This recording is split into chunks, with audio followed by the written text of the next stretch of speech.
Yeah.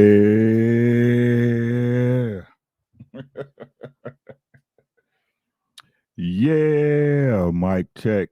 Uno dos, uno dos. What's good, everybody? What's happening?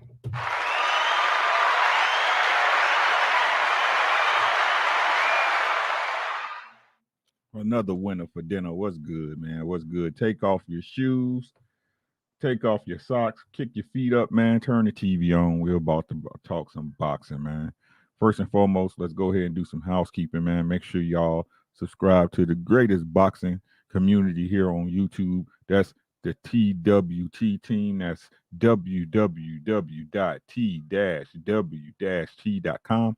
Click that membership link. It'll tell you everything you need to know. Get on the train before it get too late. It might be getting too late, man. As y'all see, TWT is picking up steam in these YouTube boxing streets, man. Make sure y'all get on board, man. You know what I'm saying? We family. Let's see who we got in the building, man. We got my boy K-Rod. What's good with you, my boy? Al B, Chi-Town, what's good? What's good with you, bro? Shout out to my boy Al B, man. Always supporting a hundo in 10%. Macadocious Mac of the South in the building. Peace to you, guys. Just do what it do. What's happening with you, bro? That's my other Chicago fam right there. Flawless mentality, man. Shout out to the fat team, man. You know what I'm saying? Shout out to you, bro. Al B again. We got AV, not AB. It's that boy AV in the building, bro. Come on through, right? We got Sean T. What's up, Big Sean? I go ahead and hit you with the wrench, man. Use it responsibly. Big Tap in the building. What's good with you, Rube? Nah, we ain't taking the night off, man. We gonna talk about it, man. We gonna talk about it, man. And tonight, what we gonna do, man, because the fight is coming. Don't let these Inglewood, my boy, what's that? Chi-Town in the building. Hey, Chi-Town, stand up. What's good? What's good? What's good with you, Chi-Town? SL Couture in the building, Chi-Town, SLR was happening, sis. What's good with y'all, man? Yeah, man. I apologize for the delay on the show. I know I told y'all 8 on this afternoon live, man. I had to paint my neighbor's bumper, man. I've been putting it off all summer. Yes, sir. Open panel. Link is at the top of the chat if you want to come and chop it up about this boxing. Well, we're gonna talk about tonight because the fight is happening, guys. Don't let these people tell y'all this fight ain't happening. Well, I want to hear your. I'm telling y'all, the fight is made. It's a lock. It's gonna happen. November 19th, 2022. I'm not sure of a lot of things, but I'm pretty sure this one. Now, nothing's written in stone, right? I'm not the God. I'm a guy, but I'm not the God, right? Because crap happens. But with the information I've got and the confirmations I've got, guys, this fight is a go. It is a GO. It is a green light. It is a move forward. It is get it in. So what we gonna do tonight, man? What we gonna talk about? My boy Tan in the building. What's good with you, boy? He said had a coupon and got my Airbnb for 32 on the strip. See, let's get it, man. Shout out to my boy Tan playing. You know, you. What's the saying, bro? My mind be all over the place lately, y'all. If you fail to plan, you plan to fail, right? So, hey, man, this is it. This is it. So what we going to do tonight, y'all, we going to discuss this fight. We going to discuss both fighters, man. We're going to just discuss their pros, their cons, the game plan. How do we see this fight going? Again, this is all boxing. This is not going to be some innuendo and what you feel might happen in your head. We're going to analyze the styles. We're going to analyze the pressures. We're going to analyze the disadvantages and advantages each fighter has. And we're going to leave it up in the air, man. So make sure y'all click the like button. The link is pinned at the top of the chat. If you want to come in, y'all know this is StreamYard. We can get up to 10 people. Already got my brother from another mother like no other. We got that boy Rube in the building. What's good with you, my guy? What's What's happening, bro? good, bro? What's good, man? You broke the news the other day, and it was confirmed today-ish. So yeah, man, Don't let you broke that shit, cuz. No, I'm gonna be honest with you. Other people said it, man, but they wasn't sure. I was sure when I said it. You know what I'm saying? The only thing I wasn't sure of was the date, and I told y'all that. My boy got the date wrong. I gotta say it is. I call it a spade, right? But he did get the date wrong. But like I said, my guy, when he usually tell me something, this is usually 100%. It just is, and like I said, that I try to present that to y'all the same way I want my people to present it to me, bro. If I don't believe it's true, I wouldn't even told y'all. You know what I'm saying? So again, man, I'm just happy these two guys can come to a common ground, whatever that is, and get this fight going, man. So he said, "Can you do fair use and pull up their highlights to show difference in styles?" Nah, man. If I pull up highlights, they gonna flag the video, bro. You know what I'm saying? They're gonna flag the video. That's just how top ranking them do. Like whenever, like that's what people don't understand, Rube. Like whenever I do fighter ratings and I do them highlights, I don't get no ad revenue for those videos. Oh None. shit! I didn't know that. None, right? Because I'm using people highlight films. You know what I'm saying? So it won't do it that night, but usually the next day or the day after, it's copyright strike. Boom, boom, just like that. You know what I'm saying? Not a strike, but they say they won't monetize the video. You know what I'm saying? And Yeah, I know. that we know that's some BS because YouTube still gonna show ads. They just ain't gonna pay you. You know what I'm saying? So that's Wow. how it go. Hey, we got my brother, that good brother, Blue Blood Sports TV, man, the GOAT. You know what I'm saying? The man, the myth, the legend in the building, man. The link is at the top. Blue, if you got time, man, we gonna chop it up and we gonna dissect this fight, bro. We gonna dissect it. We gonna talk about the advantages of both fighters, the disadvantages, right? The styles, how they apply them, and we gonna talk about the fight. So, Blue, if you got time, it's a great. I really appreciate that. If you got time to come up, if not, I understand. I know you're a busy man. We got my boy Boss Red in the building, man. What's good with you, man? Y'all come through, man. So let's get to it, man. Not much to talk about, man. We're gonna start it off like this, Rube. You ready to go, my boy? You there, Rube? Yeah, I'm here. I'm here. I was actually trying to get my tray so I can set all this stuff up. Okay, take your time, man. Take your time, bro. All right, Blue. I see you, man. Again, if you haven't subscribed, I don't know why you wouldn't be. But if you have not been subscribed, man, make sure y'all subscribe to Blue Blood Sports TV, man. The man's a legend. You know what I'm saying? Let's keep it a bean, right? Giving you that good boxing, talking that good boxing news, man. I wish Blue started a new channel called Petty Blue Blood Sports. You know what I'm saying? That way when he get his roast on, he'll have a place to go. You know what I'm saying? So let's talk about it, man. Let's talk about it. We're gonna start it off easy, man. We got Terrence Bud Crawford, man. We got that man from Nebraska. I thought I had my box rep pulled up. I didn't. Lawrence Ritano, I see you. Hold on, bro. I got you. Thanks for coming through. Please click the like button. Get all that stuff out the way, man. What up, Sissy Pooh?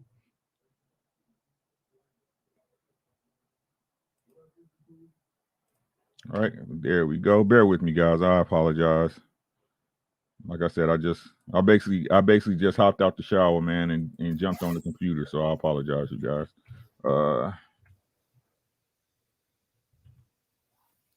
And I can't type.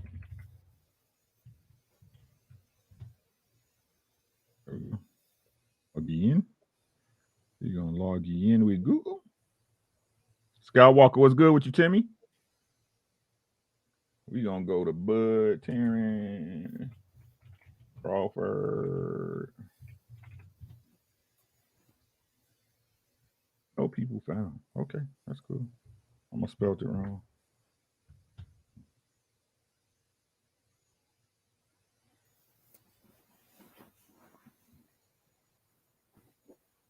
What the fuck? Okay. Hey, Boxer tripping. Boxer tripping today. There we go. So we got Terrence Bud Crawford, man. This man is 38-0. No losses, no draws, 29 big wins by way of KO. Comes in 34 years of age, 5'8", 74-inch arm reach, man. Born in Omaha, Nebraska. Nickname is Bud Crawford, man. Mr. Terrence Allen Crawford last fight was Sean Porter a year ago, a little bit less than a year ago, guys. So The first thing we're going to talk about, Rube, if you don't mind, again, guys, if y'all want to jump on this, the link is at the top of the chat. It is an open panel. What we going to do, we going to talk about them advantages, bro. We going to talk about the advantages the Bud Crawford has in this particular situation, bro. Should go ahead and shoot it, Rube. Let me know, man, and I'll jump on when you're done. Man, okay, so Terrence, but honestly, I this is gonna sound really biased. Mhm. I honestly don't think Bud has a lot of advantages, but I do believe when it comes down to it, dude is scrappy, Mhm. and he looks for that fight. I really don't think he has a lot of advantages, mainly because I personally haven't really seen him against a hungry 147-pound fighter. Mhm. I've seen what he could do against 135, 140. We saw what he could do, and I liked what he did against Porter. But we all know Porter was, well, we debated that one, right? Yes, sir. But this about Bud though. This about Bud. yeah, though. yeah. About So I don't really. I think he's scrappy, and he wakes up when he gets punched. Mm-hmm. That's about all I got for Bud. I just think Errol in this fight, Errol is the more proven guy, and he's a little bit easier when we're talking advantages, because I don't think Bud has the advantage in punching power necessarily, but we know he got it. Mm-hmm. He doesn't have necessarily the advantage in the chin, because we've seen him, I believe, knocked down once, maybe twice. We've seen him hurt a little bit, because that's when he wakes up and the dog shows up. I don't have a lot of advantages for him, especially inside of a boxing ring. He doesn't have the jab advantage. Mm-hmm. He doesn't have an advantage in regards to. I got it. He's more athletic, maybe, but I don't have a lot of advantages for Bud. Okay. K-Rod, what's good, bro? How you doing, man? Doing good. Thank you for having me on. Hey, man, you always welcome, bro. What you got on it, man? To Bud Crawford, what advantages does he bring into the ring, bro, in this fight? That's pretty difficult. Honestly, the only thing I probably will say Crawford has is probably just the footwork over Spence, primarily because Errol Spence, when he does, get into those later rounds, Spence is a little bit flat-footed, but I think Crawford, he could be in that same realm with Spence. But if he's able to side pivot and give Spence, those weird angles that he can't really touch him in those, later rounds, that's probably the only, advantage that I would give for Crawford. Mm-hmm. But other than that, punching power, ring IQ, defense, any other attributes on top of that, I don't give any advantages for Crawford. I think he's very subpar in those categories. Okay. Master Khalik, peace to the guy. How you doing, bro? Peace, God. How you feeling? Hey, man, every day is a good day, man. I'm above ground, man. Thanks for coming up, man. I appreciate you clicking the link, man. You see me talking about this fight that's about to happen in November, man. Bud Crawford, man. What advantages do you believe he brings to the fight, to the ring at this fight, bro? The advantages I got for Bud, Bud is he one of the best. He's the greatest. His advantage will be his ability to catch Earl with something he don't see. And my thing is, if Earl can take those punches that he can't see from Crawford, with the check hooks and the uppercuts while Earl coming in, if he can catch Earl with that and hurt him, he got a shot. If Earl walked through that, he's done. It's all about Bud got a puncher's chance to me. I don't think Bud can win on the scorecards at all. I think it would be on the scorecards. I honestly think it'd be a 9-3 on the scorecards. Because Earl is gonna get them rounds. His work rate is too much, and Bud is a counter puncher, especially dealing with somebody with the pressure of Earl Spence. His only ability is to counter punch. Mm-hmm. But he can, if he can catch Earl and hurt him, that's his only chance. So he got to punch his chance to me. Okay. So I'm gonna do this a different way from y'all, right? So with Bud, I feel as far as advantages, that's obvious. He has the longer arms. You know what I'm saying? He does have the reach. Um, he's a stronger puncher at distance. I would say he doesn't have great feet, but he has really good feet. And we know, even though he doesn't have the fanciest feet, his feet are educated. You know what I mean? He know where to move. He know when to take a step back.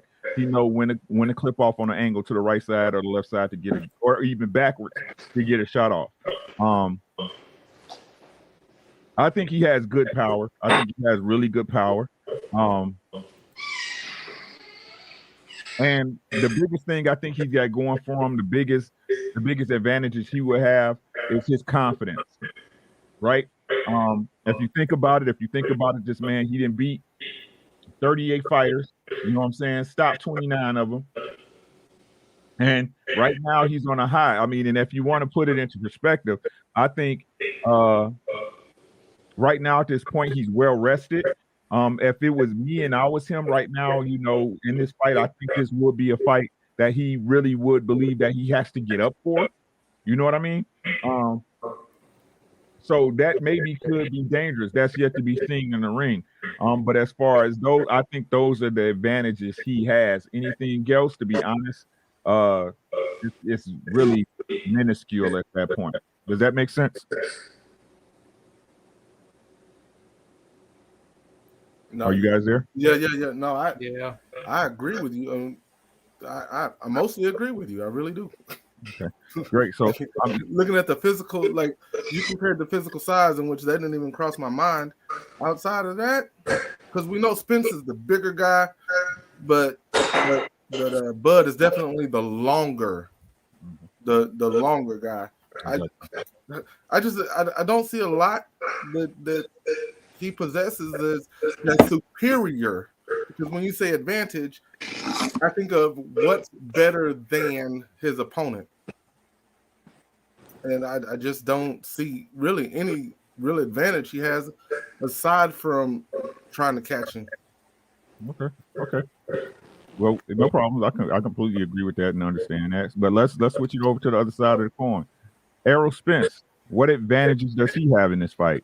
What you got, K-Rod?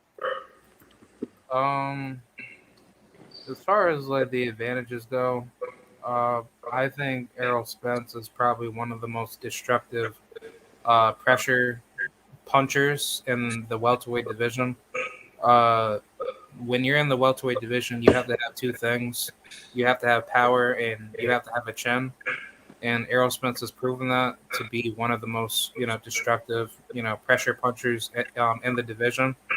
Errol has a lot of deadly power coming into the later rounds, and I think if Crawford, if he can't handle that, then it's basically game over. Because when Errol Spence hurts you, he basically comes in to break you, and basically within his last 5 fights, he's basically demolished everybody's, physical, health, as a fighter. He's not coming in there just to give you like a regular fight. He's coming in there to actually do damage. So that's a primary advantage that Errol will have. As far as like defense goes, I think Spence's defense will be very high, high tier on point. People try to say Spence's defense is not that good, but I disagree with that. He doesn't really get hit as much as people do think. So he really basically gets you tired. He basically put you at a disadvantage where you can't hurt him.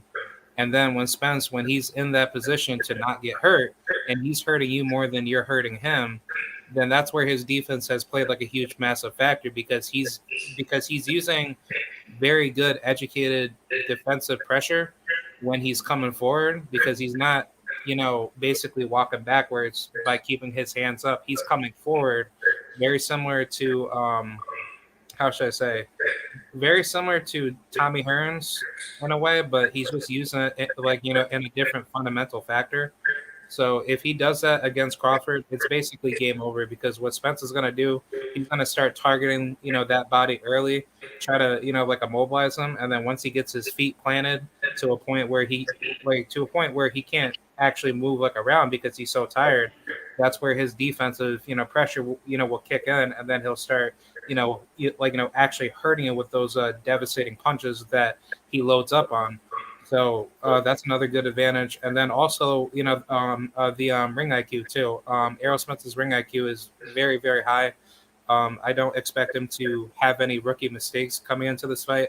Obviously, with the last fight with Ugas, that was just a human error that he had, and I don't really see that happening in this fight. I think Errol Spence will come out blazing hot, and he's going to make sure that he solidifies every opportunity to hurt Terrence Crawford to make sure that he doesn't get back up. So either way, advantages wise, Errol Spence, he has a lot of great advantages, and I don't see him ever wasting those potential opportunities. Okay, appreciate that, bro. Master Fleet, advantages, Errol Spence. Yeah, I agree with everything the brother said. Errol's advantage is definitely his jab. He got a very strong, educated, consistent, and constant jab. His straight lefts is devastating as well, and he set those up with the jab. His uppercuts. I would like to see more hooks, and I think I will see that in this fight because Earl is going to make this an inside fight. He's going to make sure that he get an inside. He's going to cut the ring off on Terrence Crawford. Mm-hmm. He's one of the best at cutting the ring off. And like I said, Terrence is a counter puncher, especially when dealing with somebody with pressure. Mm-hmm. And by Bud being so one of those guys that want to get his lick back so bad, he's gonna get in a dog fight with Earl, and that's where Earl is gonna get him because his inside game is impeccable. So I think Earl's advantage is he's gonna get in. He's gonna work his way to the inside with his jab. He's definitely his body shots. We don't even have to speak on the body shots because we know those are gonna come through like a goddamn Mack truck. And his advantage is his pressure, his constant jab, his ability to cut off the ring, his straight left, his uppercut, and he got a left hook too. He got a great left hook as well. He dropped Sean Porter with the left hook, and I want to see him use the right hook as well. But his jab, his pressure, and his ability to cut off the ring is his advantages. Okay, thank you, bro. Rue, what you got, my guy? All right, so I just want to touch back on something with Bud real quick before I talk about Errol. An advantage Bud has coming in is that he's unpredictable. Like, we don't know what Crawford is going to do. Is he going to switch the whole fight throughout the rounds? Like, is he going to try to fight the left-handed Spence more left-handed? Because we know what Spence does to right-handed fighters, really? Like, what is the game plan? However, this goes to one of Errol's advantages. Trainer. Errol's trainer, his name escapes me, so please forgive me. Derek James. Thank you. Is so amazing. I think he will have Errol prepped for no matter what Crawford decides to come Hold into. up, Rue. Hold up, Rue. Yes, sir.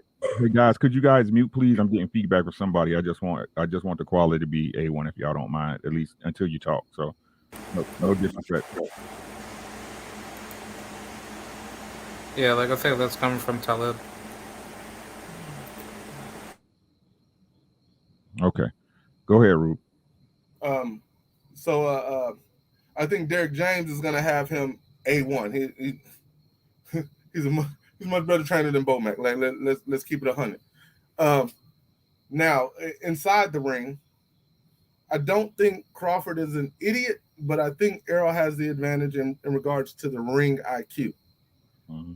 One, he listens to his trainer, and two, he kind of takes his time. I don't know if you guys have ever noticed. He's never in a hurry. He's breaking you down slowly. His jab is a huge advantage, especially if Crawford decides to go conventional. That jab is going to offset the timing that I think that Crawford actually has. And the inside game, like to me, that's not even a question. If Errol can make it an inside fight, because I think that's what it's going to come down to. If who's able to impose their style, that's my thought on it. If it's fought from the outside, Errol can fight from the outside, but he destroys Bud on the inside. That the volume body punching that Errol does is second to very few, right? Mm-hmm. So he has very distinct advantages. And the last advantage I'd like to point out, has Errol ever fought at 130? Has Errol ever fought at 135? 140? Errol has been a fairly consistent 147 and is looking to move up. So he, in my opinion, is going to have the bigger frame coming into the fight. Okay. Makes sense. So advantages Errol Spence. One, the jab. Right? I've saved this before and I'll say it again. Bud doesn't have a I don't want to say effective. I'm gonna say a world-class jab, because we all know a good jab can make you a champion. A great jab can take you around the world, right? Errol Spence has questionably one of the best jabs in boxing, right? Up and down, a probing jab, a power jab, a stabbing jab, you name it. He can do it, right? Two, advantage, work rate. He's one of the most, I would say, if not the most active welterweight in the division. He's one of the top three. At the worst case scenario, he's one of the top three as far as activity and throwing punches. Again, when a fighter's throwing punches, yes, you get opportunities to counter, but if you have a puncher that's accurate, that's going to take away your ability to think. You have to be able to think quick. You basically have to be able to think cat-like quick within your mind and playing chess in that ring. Number three, his size. Right? His size. You've heard everybody from Jamal and Jamel Charlo all the way to Clarissa Shields say that he's bigger than he looks and that he's a strong dude. It's hard to move him. The next one, again, all y'all said this, and I gotta say it. I think people really underestimate and do not give this man enough credit for his inside game. Errol Spence's inside fight game is second to none. I repeat, his inside game is second to none. Right? The way he frames you up, the way he smothers your punches, right? The way he controls your head and your hands up close. Right? Then the last advantage I'm gonna say is the last advantage for Errol, and moving on, I'm gonna say is the imposition of style. Right? Y'all heard me say it before. I'll say it again, but I stick by what I say. It's not styles make fights. It's who can impose their style that makes the fight. And Errol Spence is going to test you. He's going to make you bring a number 2 pencil for that Iowa test. He's gonna work you, bro. He's gonna box and fight you. It's not you gonna keep me on the outside of your jab and then we gonna make a gentleman's agreement to make it through the night. Nah, that's not none of EJ, bro. You better come. You better bring. He coming to eat your lunch. Right? That means you got to come to fight. And I think, again, at this point, it's just Bud haven't seen or been in the ring with anybody like that. Somebody that's not going to fold. Somebody who, when you hit him with a shot, say, hey, I'm still here. Let's get it. You know what I mean? So that's what I think his advantages are. And we'll see come November 19th. Next up, what should Crawford game plan be? What's the game plan?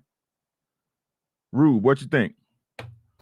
So if I'm training Crawford, this is what we're preparing for.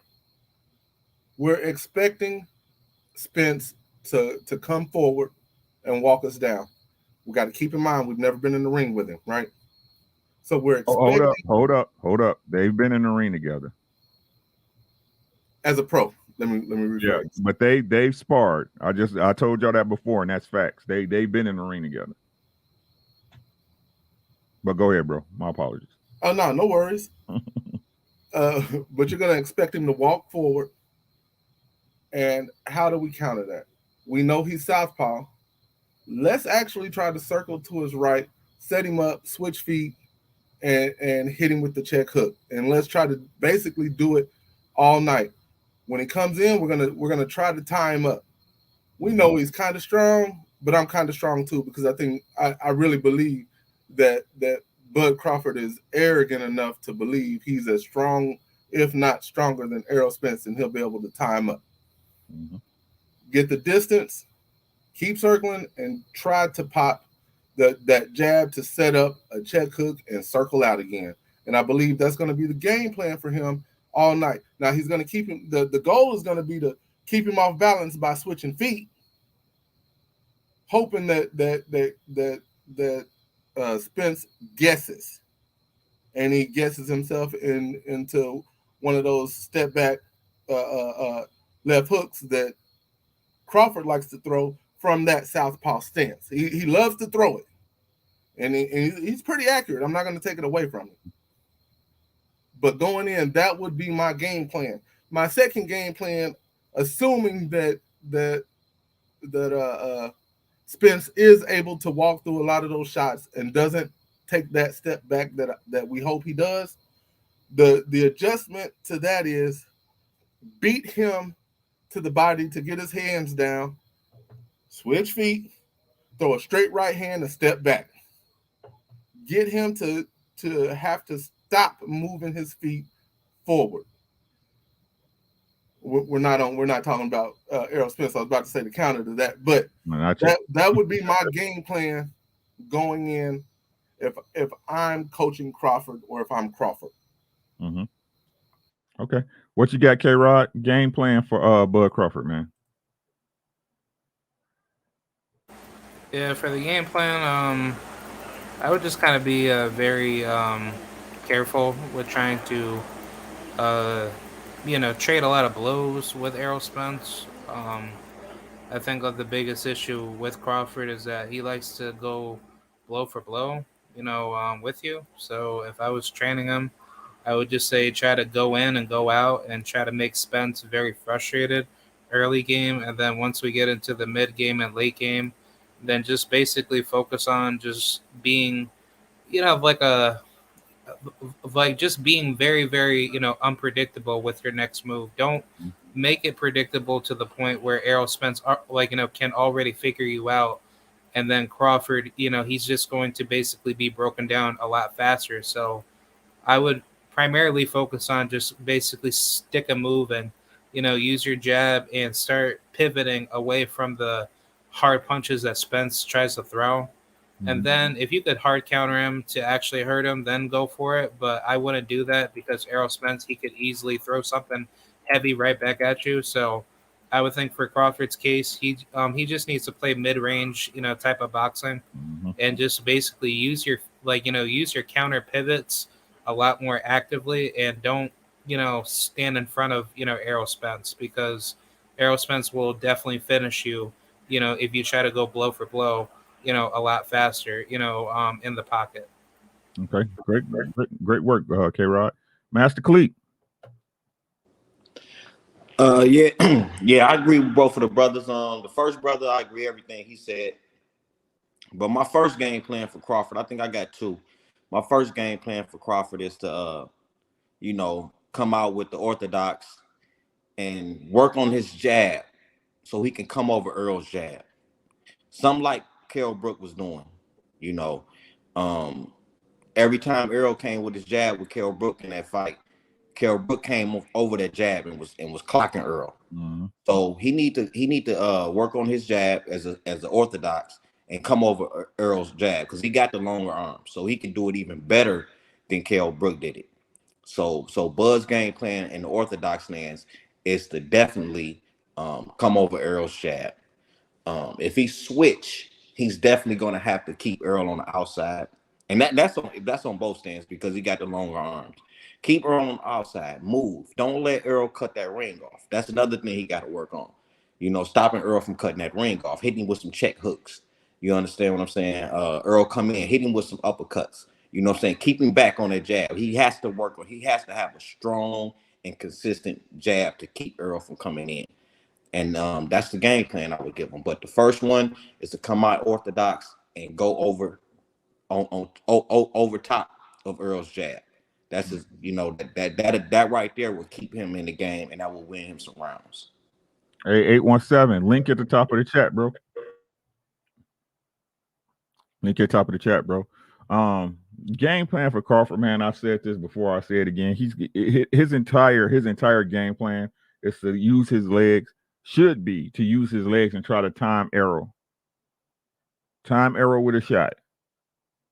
All right. And the reason why I say that is this. Bud, I can't see Bud doing something. I mean, we can't expect him to do something we've never seen him do before. You know what I mean? We can't have I can't see him doing something he hasn't done before, right? So yeah, he had really good feet at 140 and 130, but since he's been at 147, especially with this time he had off, I can't see him moving around the ring for 12 rounds, right? So what he has to do is, one, not let Errol Spence get close to him. So that means a lot of grappling, a lot of holding, a lot of clinching, right? He's gonna have to get the ref involved. Y'all see what I'm saying? He's got to get the ref involved in this fight. All right. He needs to convince this ref to say, hey, you know what I'm saying? Whenever it's a clinch, break this up. Because we all know and we all seen Errol Spence will fight out of those clinches. He'll push you to the ropes and he'll work you. He going upstairs, he going downstairs, right? Keeping Errol at range, that would make it a battle with the jabs. And that's where I think that's a losing battle because, like I said before in so many other lives, guys, Bud really doesn't have a fighter's jab. He doesn't have a boxer's jab. He uses his jab to get spacing, right? To judge distance. He doesn't use the jab. The only time I really seen that man use a jab consistently was in a fight that everybody hyped post out up to be. But like I said, that was at 140, right? We haven't seen him establish a jab. I mean, a hard, stiff fighting jab, right? Since he's reached 147, he's gonna lose the battle with the jabs.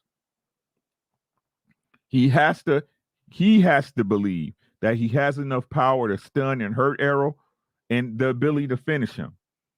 Because I'm just being honest, unless this guy pulls something out of his butt that we ain't never seen before, I can't see him outboxing Errol. He has to stay at distance. He's going to have to, again, he's got to time him because I can't see him picking up the activity to try to keep Errol off of him. That's nothing we've ever seen, right? And to be honest, if we want to be totally honest with it, when he does get clipped, what does he do? He starts throwing more, right? And I don't think he's big enough or strong enough, like K-Rod said, to stand in front of Errol and bang with him. I don't. Right? Move around, use your ring, use the legs, time them. Hope you hurt him. If you can't hurt him or you see him trying to get off, clinch. Get the ref involved so that way the break happens ASAP and rapido, right? Because if the ref allow those guys to fight out those clinches, that would require Bud to jump back and get space. Because as I told y'all before, Bud's power is at the end of his shots, not up close. He's got to be able to get his spacing and to use his length to catch you at the end of the shots. Again, kind of like Deontay Wilder, right? Deontay Wilder is going to hit you when he's going to hurt you when he's able to stretch out and extend and catch you on the end of those shots, right? So again, move around, use your legs, time them when Errol tries to come in close, hold them, and hopefully you can get the ref involved to break it up and reset right in the middle of the ring. At that point, he could probably get late into the fight, and we'll see what happens. But that's how I think the game plan should be for him and Bo Mac. What's up with you, 8? What's happening, family? What's up with everybody? Hey man, good. Everything's good, man. We on our way to Friday with good news, man. You here? What else could a brother ask for, man? All right, man. Tell me about it, man. Game plan, bro. Game plan. What you got for Crawford? For Crawford to win this fight, in your opinion, what game plan should he use? Well, if I'm Bud, I think everybody understands that I'm a notoriously slow starter, right? But with all the anticipation and adrenaline that's gonna be in his body, I can definitely see him coming out a little more aggressive. But it has to be smart aggression. If I'm Bud Crawford, how do I beat Earl Spence? Number one, I do a little something he don't expect. I go to his body. Okay. And it's a stabbing jab to the body. I got to figure out which side, is going to allow me to get to his body first. You know what I'm saying? Whether that's, me going in orthodox and staying orthodox, or as if it's me going southpaw. They expect for me to go southpaw. So really, really, really, really, I'm going to try to stay orthodox. Mm-hmm. This is just me, right? I'm gonna try to stay orthodox, and I'm gonna try to attack his body if I'm Bud. And then once I get comfortable, of course, slide over to where I need to be, and then continue to work off of that. But I attack Earl's body first to throw him off, try to stab, jab him, keep him from walking me down, you Mm-hmm. know, and stay on my bike and move and catch him in between shots. Because for me, that's what Bud is the best at. His jab is really a probing jab. It's not a jab to create distance or keep you away or what I'm saying, work off of. It's more of a range finder. You know Right. what I'm saying? He varies up the power in his punches very well. He remind Erickson Lubin does it too. Mm-hmm. Punch variation and power in different punches. Like Mm-hmm. a light touch here to know that I got the range to hit you, and the other one is the hammer. You feel what I'm saying? Sure. So if I'm Bud, that's kind of the way I go, because I don't think Earl is kind of expecting any kind of body work or body attack from Bud, quite simply because he's the bigger guy, Mm-hmm. right? So I'm stab jabbing him to the stomach a little bit. I'm working my jab and shit, and I'm threatening him with the big punch. But my main thing is to try to take some steam off of him. Hit him in the hips, hit him in the stomach. You know what I'm saying? Hit him on that belt line, goddamn me, and change levels and get to thinking about me changing levels, and then catch him, leaning over his feet, because there are a few times where Earl will be over on his feet, over on his toes. Catch him leaning over his toes and catch him with, one of those hooking ass wild ass overhands that he like to throw, and catch him on the side, on the ear, or some shit like that, and try to knock him off his equilibrium, bro. That's my game plan, my attack, and then go from there. But he has to establish some kind of range and distance, and I don't believe the power punch upside the head is where he's gonna be able to do it, because it's gonna put him in too much danger. I really do think some stab jabs to the body and to change levels on him, give him something to think about, will buy him some time to figure some other shit out. Gotcha. Makes sense. Makes sense. All right, man. Great breaks down, everybody. But we going to the other side, man. Big fish. We on you, 817. Game plan. Errol Spence Jr. Shit. Game plan. I mean, it all starts in one place. It all starts in one place, and that's the jab. It all starts in one place, and we already know how consistent he is, and how efficient he is with it. There's a lot of anticipation and juice for this fight, and I see it affecting both fighters, to be honest. Mm-hmm. But I think Earl has more of a systematic game plan, so to speak. We all see that, in different situations, we haven't really seen Bomac get in there and get in and with some real instruction or whatever, to lead Bud in a different way. Maybe they didn't have to, because he ain't fought nobody. And that's a bad thing rolling into a fight like this. You feel what I'm saying? If Bud out there floating by himself, which most of the time he is, and EJ in there working on the game plan and then getting the pointers and then working on those pointers from Derek, Mm-hmm. I mean, it's just going to come together. But I see it coming together off the jab. I see him cutting off the ring early, and I see him establishing something to the body within the first 2 or 3 rounds. Like Bud is definitely going to try to avoid taking that big punch in the first couple of rounds. You feel what I'm saying?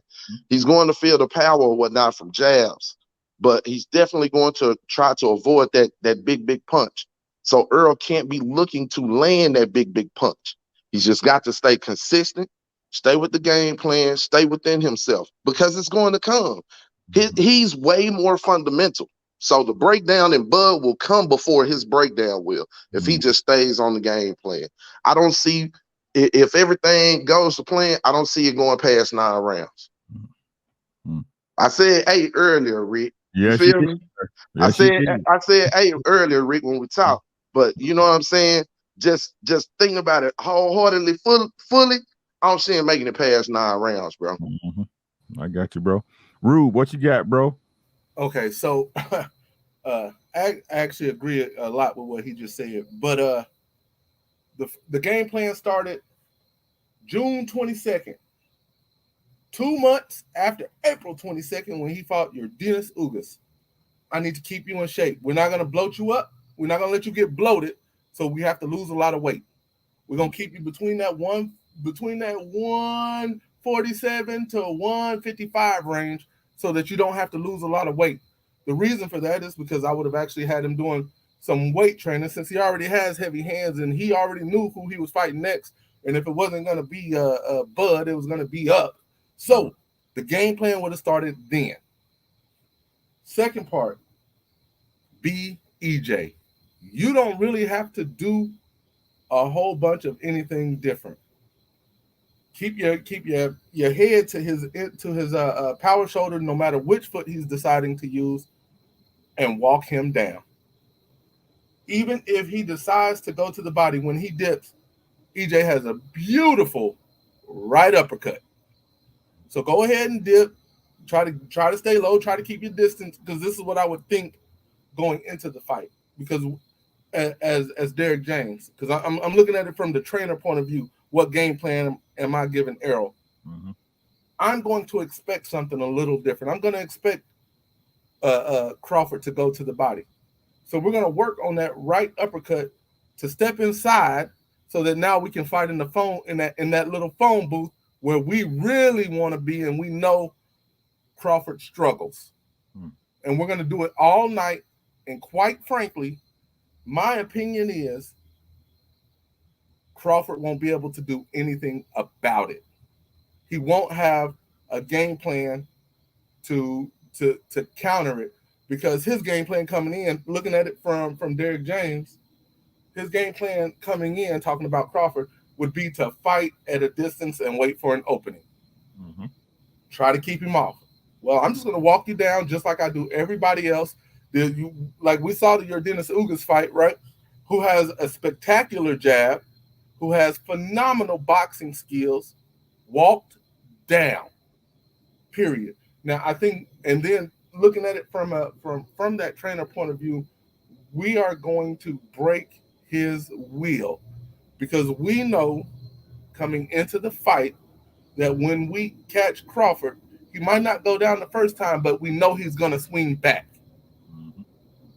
Thank you. We appreciate that. Now we have drawn you into the kind of fight we want. You're going to fight inside of our distance now, and we're just going to beat you up.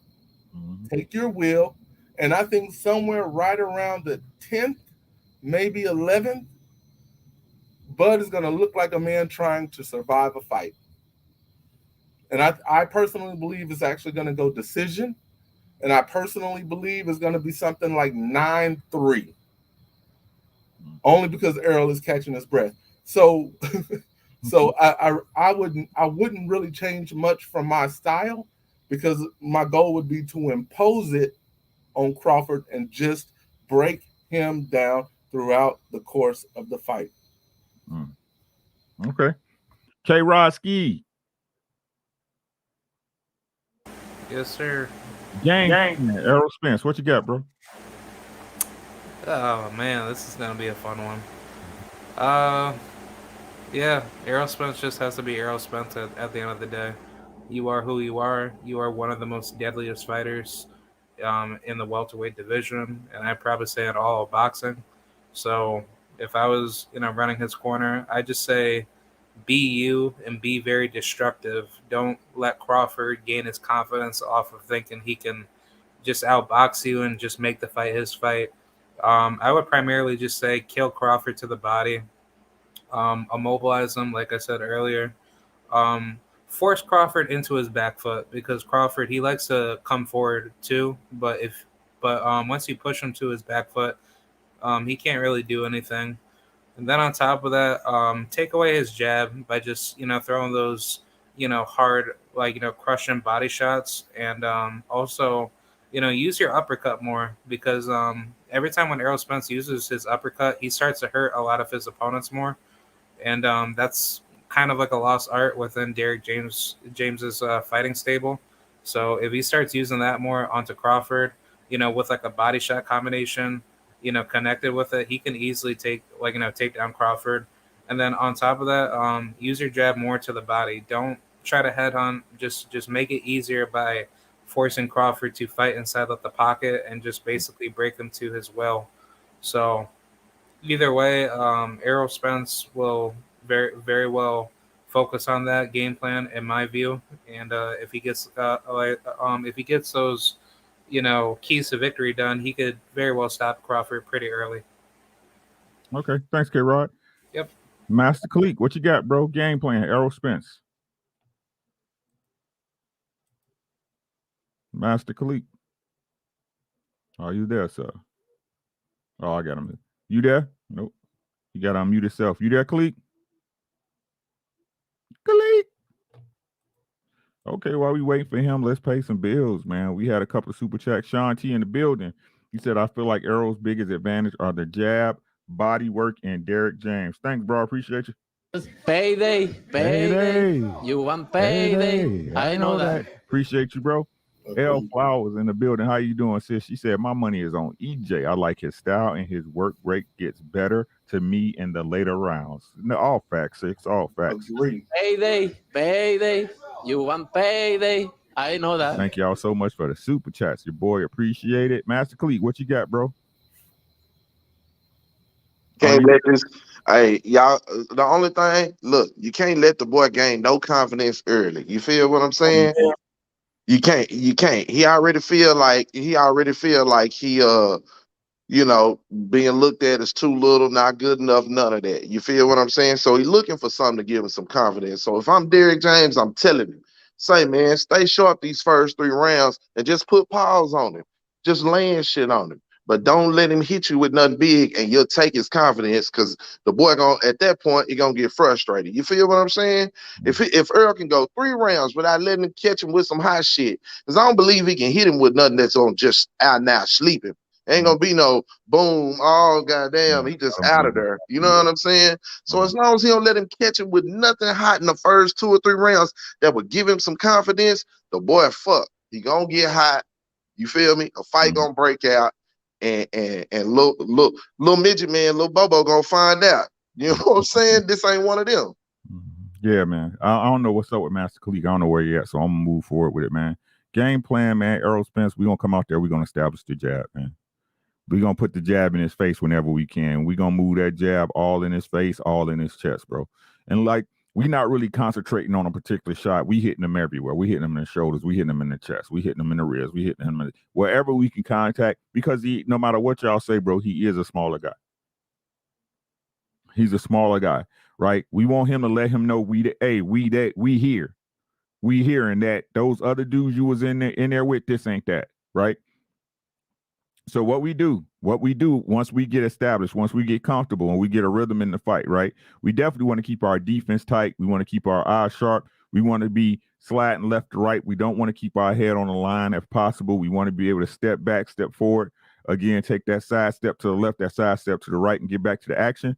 But what I want to do is once we start touching him, once we start getting in those 5th and 6th rounds, right? At that point, to go ahead and open the can and get the tuna out the can, bro.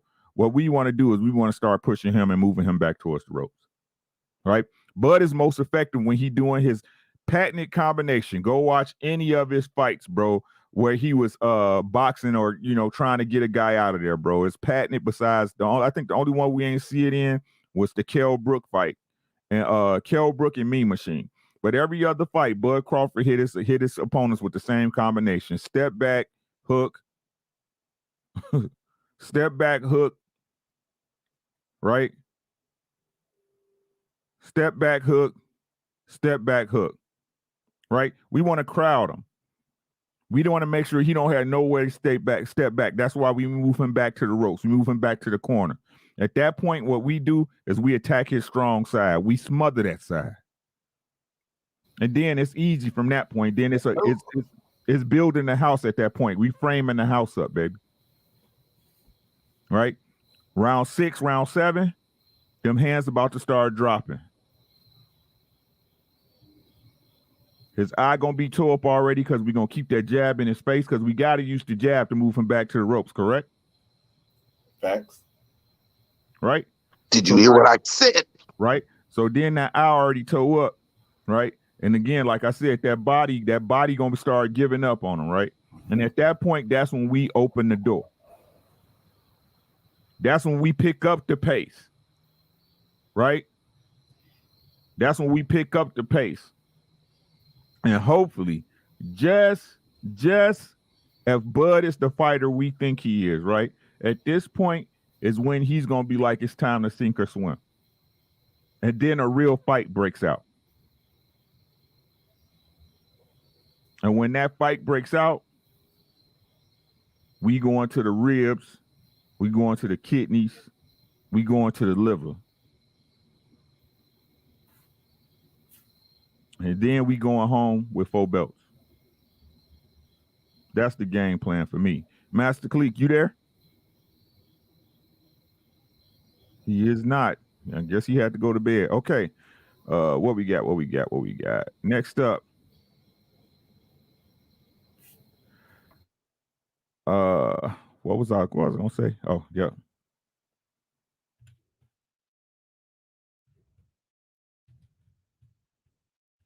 All right. Damn, I wish my bro Batman was here, bro. Real talk, man. My bad, Rick. It's all right, man. It's all right, bro. Let's go with it, man. Let's talk about the trainers, even though we spoke on them a little bit, man. Bomac, what does he have to do for this fight to go the way it needs to go? K-Rod.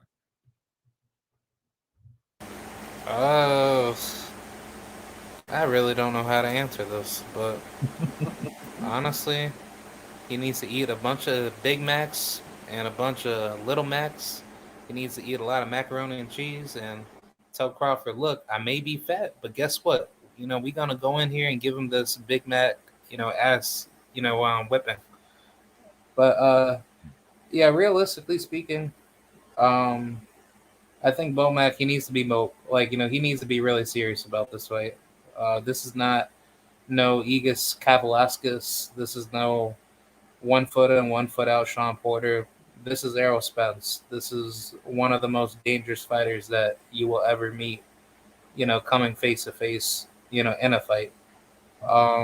My, thought process of how Bomac should tell Crawford how to win this fight is that you need to start sticking and moving and make EJ frustrated, and you need to put Crawford in a mental state of mind to be hyper focused on anything that EJ does to him, because the minute Crawford loses focus, that's really where Bomac's training and his IQ really gets taken out of the window. So Bomac really needs to, make Crawford, listen to him.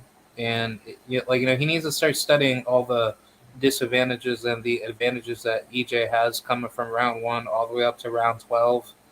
And he needs to be very, hyperactive and hyper vocal to Crawford to make sure that everything that they can, exploit out of EJ, and anything that they need to work to fix on those rounds to score on to, to make the fight competitive. That's pretty much, his only chance to actually win the fight. So that's my take. Okay, bro. Rube, what you got? What Bomac got to do for Crawford to be successful? First, he needs to call Virgil Hunter and say, Virgil, I'm in over my head. Virgil Hunter can you got to go and ask for help, right? He got to, man. No, but in all seriousness, first he's gonna have to figure out how to make sure Crawford is focused on just this one task. I don't know if he believes the things he posts on Twitter and Instagram, but he needs to put the phone down and stay in the gym and just get him to focus. The second thing he needs to do is watch 10,000 hours of tape on Errol Spence and figure out what he can do to get his fighter to expose weaknesses inside of what Crawford actually does well. Don't try to get Crawford to be somebody else. Mm-hmm. That is too late for that. It's too late for that. Mm-hmm. And I think that a lot of times trainers kind of lose sight of who their fighter is, which is one of the things I like about Derek James, but we'll get to that in a minute, and tries to make them something that they are not. Mm-hmm. And hope Crawford, hopefully Crawford listens, pays attention, and get the right sparring partners in there for him. Mm-hmm. Those to me are really the biggest things. Don't try to do something that Crawford isn't used to doing, or is comfortable with doing, or doesn't do well, and get the right sparring partners in there to hopefully find someone that can help emulate that style, or even bring in a bigger fighter for sparring to have basically that fighter lay on Crawford. Mm-hmm. Like, he has to get used to that weight being on top of him for 3 minutes, 12 times. Mm-hmm. And I think that's really his hope for the fight. But he has to figure out where he can get his fighter to expose the few weaknesses that Errol Spence has, because he does have a few, in my opinion. Mm-hmm. Got you, bro. What you think, Ake? Shit, I think Bowman got to do his job. And what is that, sir?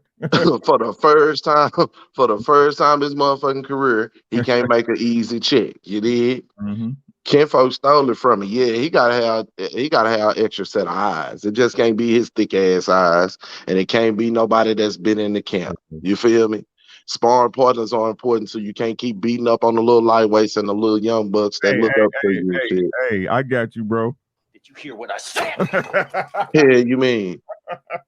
Yeah, you mean you can't? You can't. Shakur Stevenson and shit. That shit ain't gonna make it. That shit ain't gonna cut it, fam. Go, you know what I'm saying? Punching up on Keyshawn, all the niggas that look up to you and shit. That shit ain't gonna do it.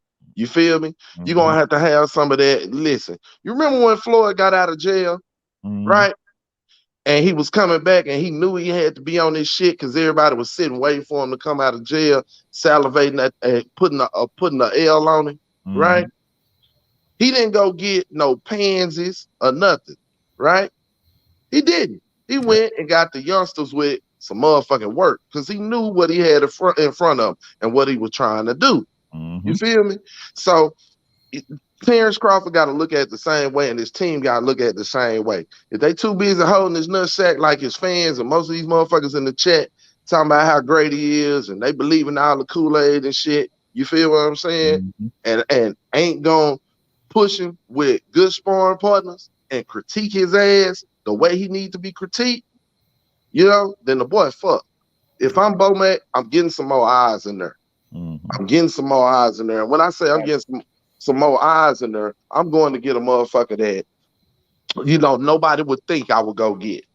I'm going to go get a Kevin Cunningham or somebody like that. You feel me? Yep. I'm going to go get a disciplinarian that catch him, you know, being lazy. They catch him, you know, in his budness, like I like to call it. Everybody basking in the budness and not paying attention to the little shit, the shit that's going to get him fucked up with an Olympian. Y'all forget. You know what I'm saying? One motherfucker cut the mustard. One motherfucker didn't. And that shit holds weight, bro. One motherfucker had a program. One motherfucker was consistent. and one motherfucker wouldn't, whether it was emotional, whether it was mental, whether it was physical. Mm-hmm. And that shit carries on. So in order to have somebody analyze your weaknesses when you up against your greatest foe, you got to have motherfuckers that ain't afraid to talk to you about your flaws. And I don't know if Bo Mac is that motherfucker. Mm-hmm. So that's where I'm at with it, fam. You got to get some other eyes on him. He got to have some motherfucking sparring partners, some motherfucking dogs. You hear me? Mm-hmm. I'm going to go get an Erickson Lubin for a sparring partner if I'm fucking with Earl. I'm going to go get a Peterson. You feel me? Yep. You know, I'm going to go get dogs, man. You know, maybe niggas not necessarily, they got 2 or 3 losses on their record or 4 or 5 losses on their record because they fought everybody. Mm-hmm. They wasn't afraid. You feel me? Yep. And they lost with respect. I'm going to go get them type of cats. Because the motherfucker I'm gonna fight, he ain't gonna give up, bro. Mm-hmm. He ain't gonna tap out. He ain't gonna get out of character. No, nothing. He a motherfucking machine.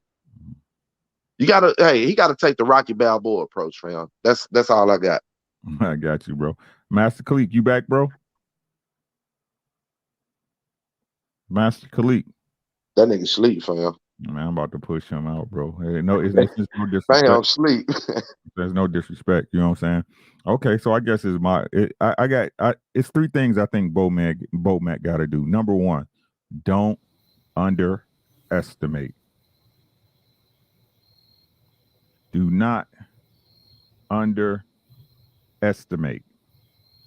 This is the biggest fight of your career, bro. Y'all need to treat it as such, right? He needs to prepare Bud for the lights. Because Bud been in some big fights, but he ain't been in fights like this. He hasn't. Right? 2, go to the house.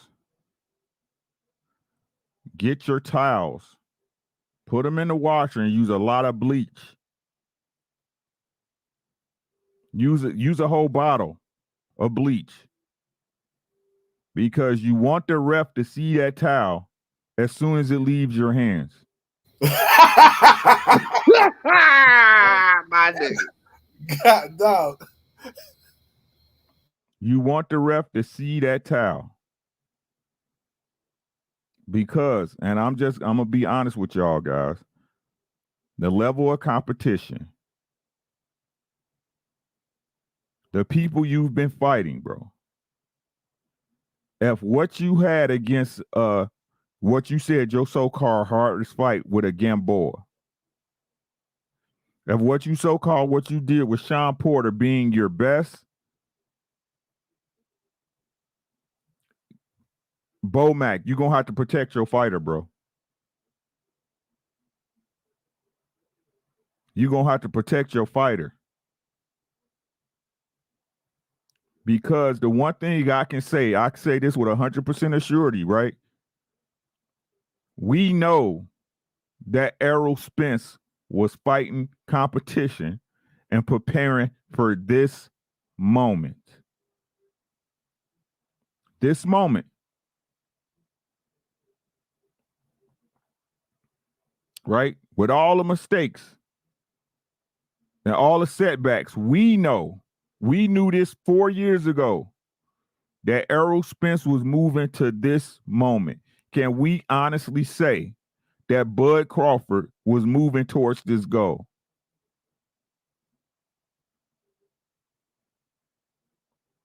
Can we honestly say, yes, I respect him for making the fight. I do. Listen to what I'm saying, y'all. I do. I'm not going to take it away from the man. I respect him. But was he moving towards this? Was the fights he was having and the competition he was in there with showing you that this is what he wanted to happen? Hell nah, this nigga got cornered and turned around and fought. Fuck you, man. He decided to fight. He didn't ball up and do the fire drill, Rick. Right. So that lets me know someone's been prepping for this moment and somebody hasn't. So Bo Mac, if you haven't been prepping your fighter for this moment, you ain't gonna get it in no 2 months.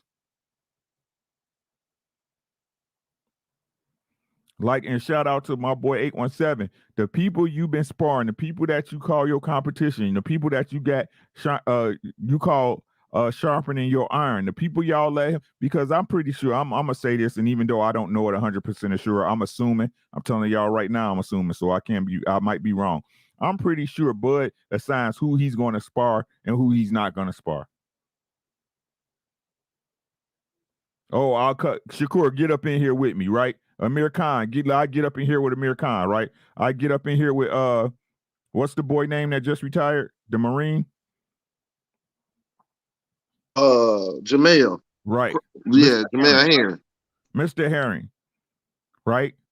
Mr. Davis, Keyshawn Davis, right? You was not in there who like the 154 pounder that they say they was working with lost his next fight.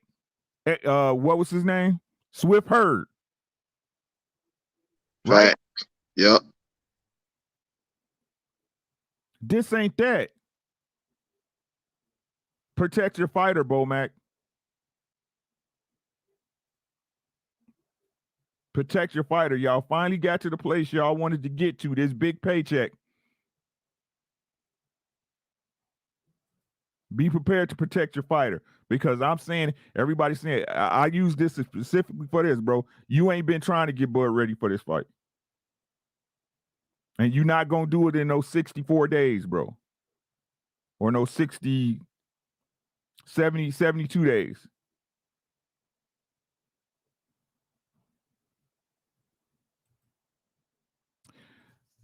Derrick James. K-Rod. Yeah, I mean, this is a pretty, good topic to break down. As far as Derrick James's plan, he just has to be himself. Give Errol Spence all the fundamental, all the fundamentalist, ideals to help, Errol win the fight, and just make Errol more focused on breaking Crawford down. And I think eventually, he will get to that point.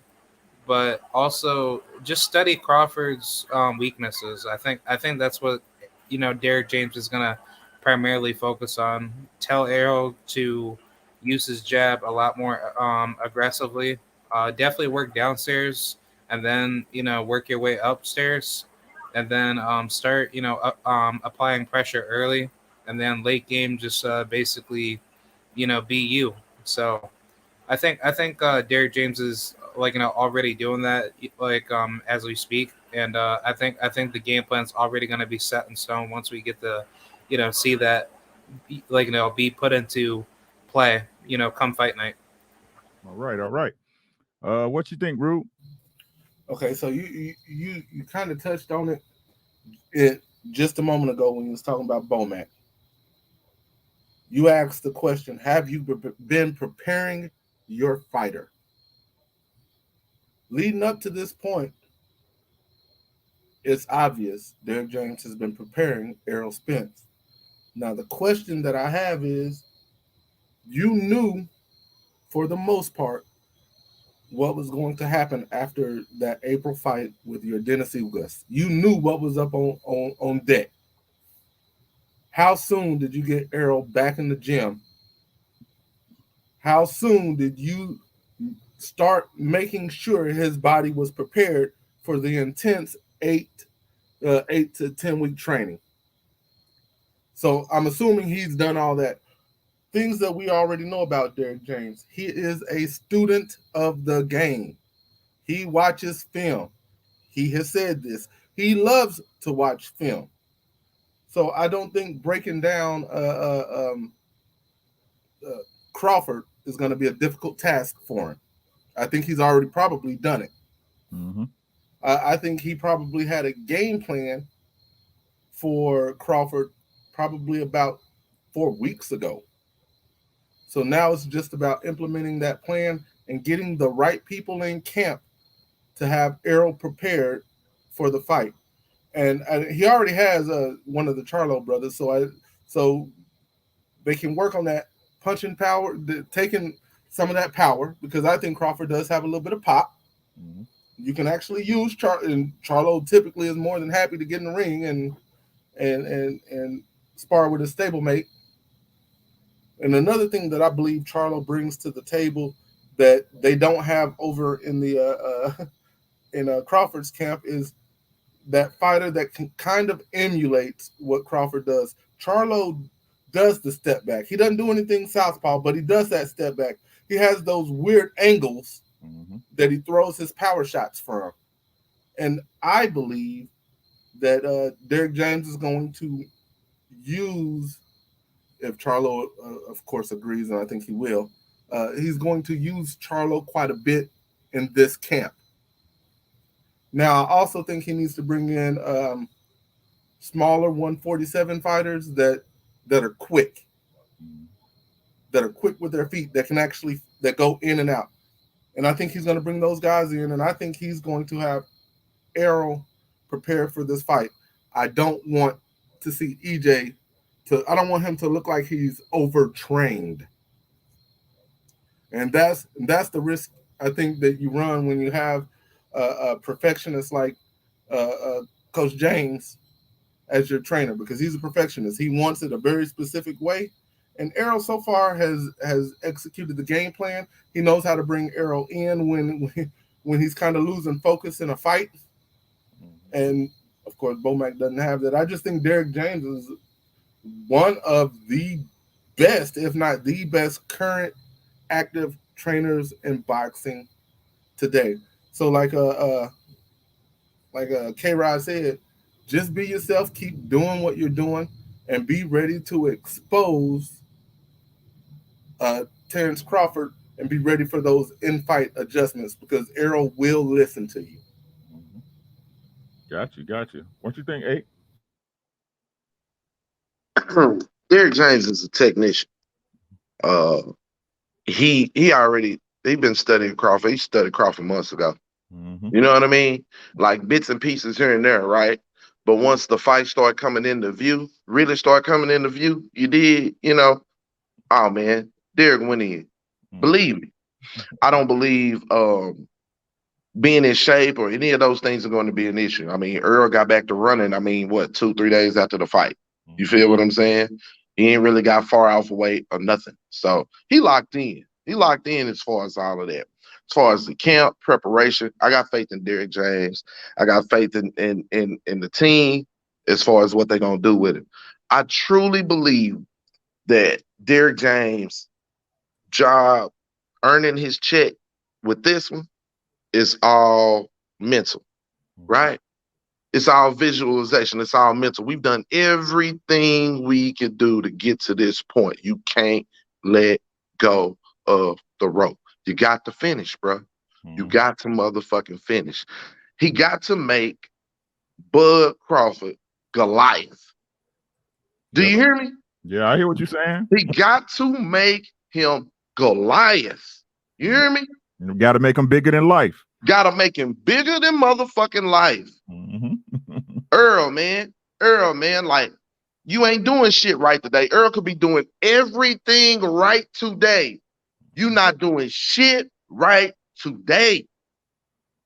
I need you sharp.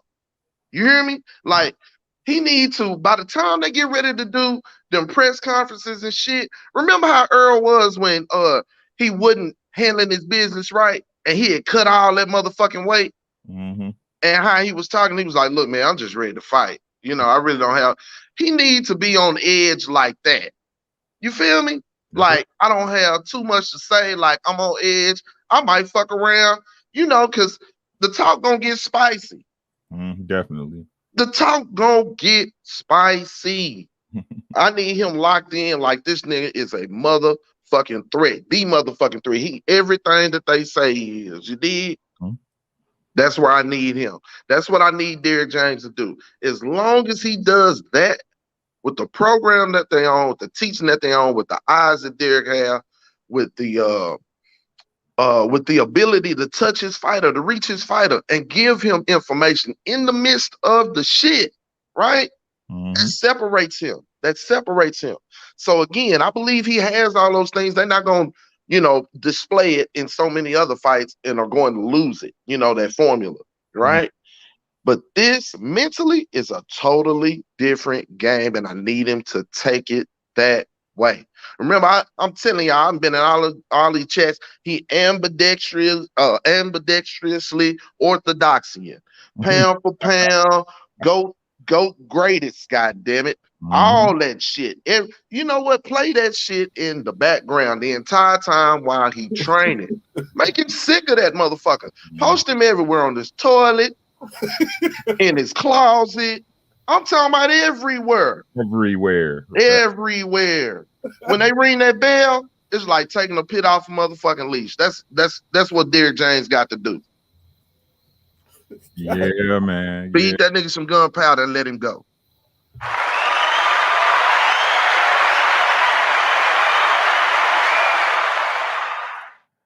Man, I'm gonna say this, man. Look, man. And this ain't just. I'm about to give Derrick James his flowers. I don't think nobody ever really gave him his flowers like they should, man. Derrick James, man. Let me tell y'all something about Derrick James. He know how to beat you, and I'm totally convinced of this. I'm convinced it couldn't know you. Black Jesus come down on a chariot right now. He couldn't convince me any different. I'm telling y'all, bro. Watch that Castano versus Mel 2 fight, bro. Listen to what Derrick James was saying in the corner. Derrick James knew how to beat Castano, bro. He knew it. It was just if Mel believed it, bro. Everything that man told him to do when he did it worked. In the last round, when Mel stopped him, Derrick James told it in the corner, it's time for you to come forward. Did you hear what I said? Derrick James told him it's time to come forward. And as soon as Mel came forward, what happened? Lights out, nigga. Lights out, nigga. Go bye-bye. See, this is the thing about their camp, bro. It's not Derrick James know how to beat you. It's if the fighter executes, right? So that's what I agree with my boy 817 said wholeheartedly, man. Make Bud Godzilla. Make him King Kong, bro. Right? Make him that. Because what that would do, man, it'll make it like a lot of people, right? Some people under pressure, some people crumble. Under pressure, some people focus. Right?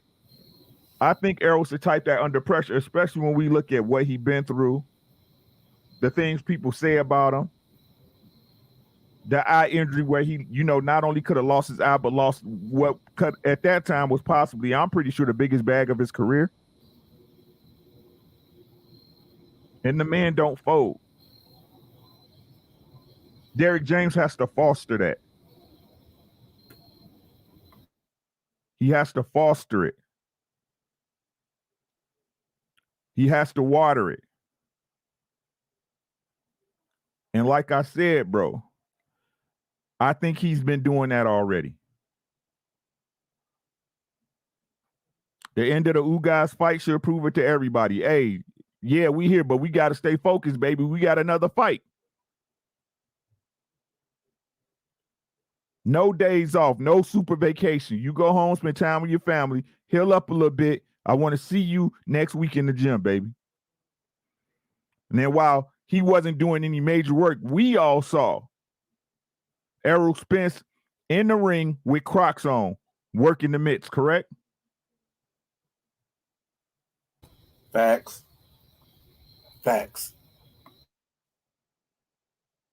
They know how to beat Bud Crawford already, yo. They know how to beat him already. I'm telling y'all, they know how to beat him. This is the fight they was preparing for.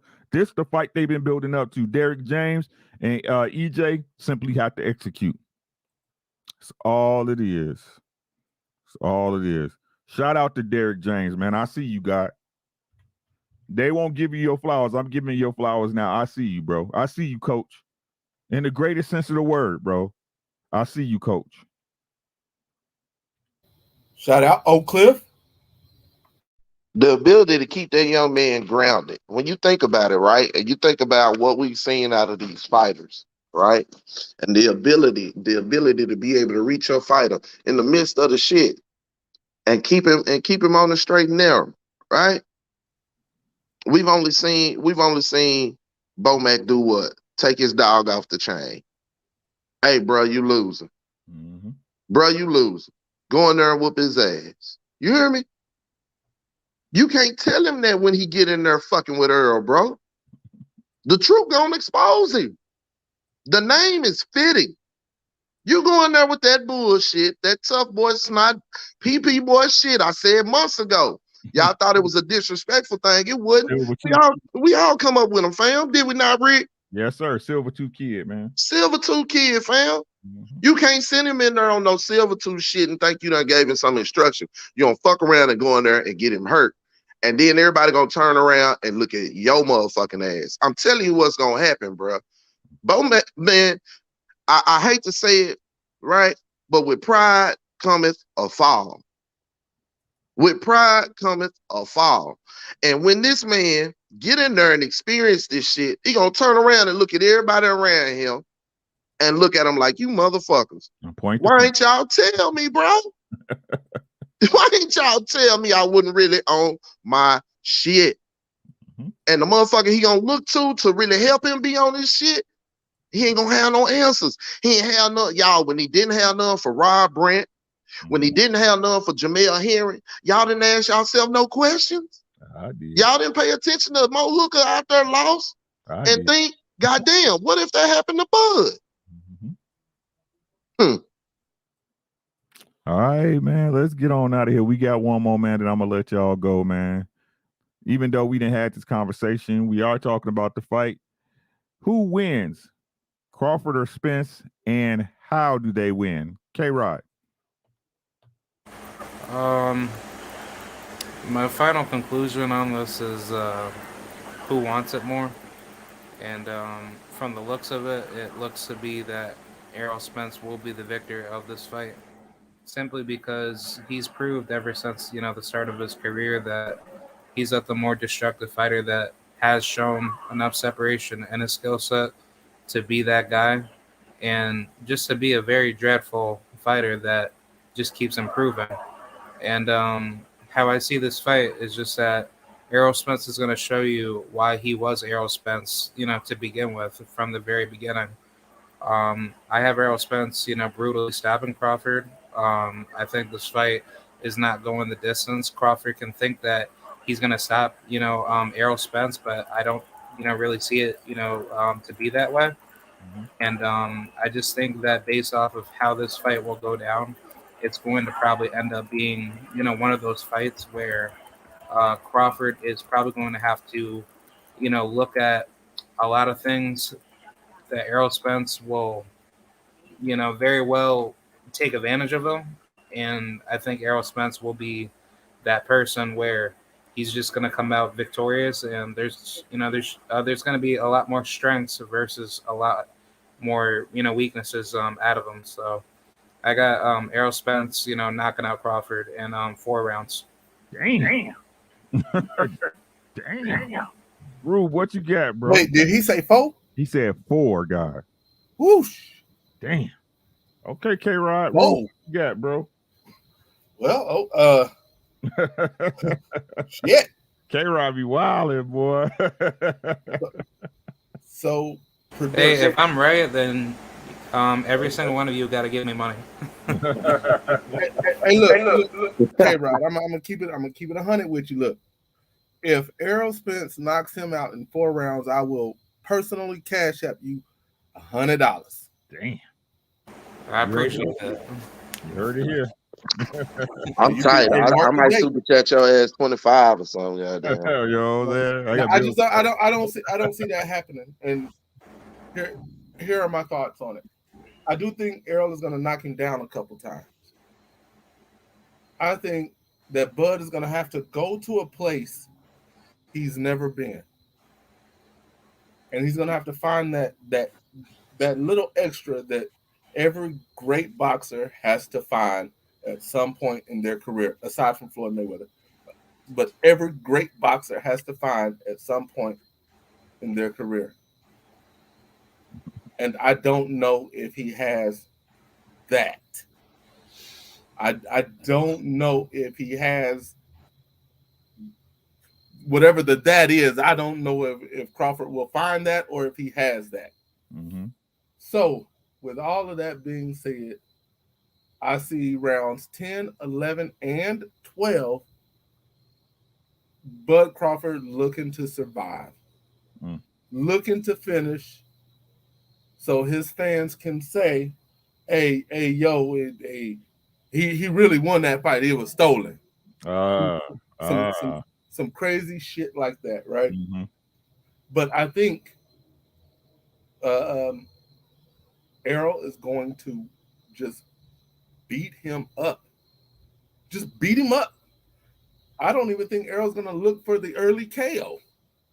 I think he's going to completely beat his ass in a one-sided 9-3, and those 3 will all be 3 swing rounds because Errol decided to take the round off.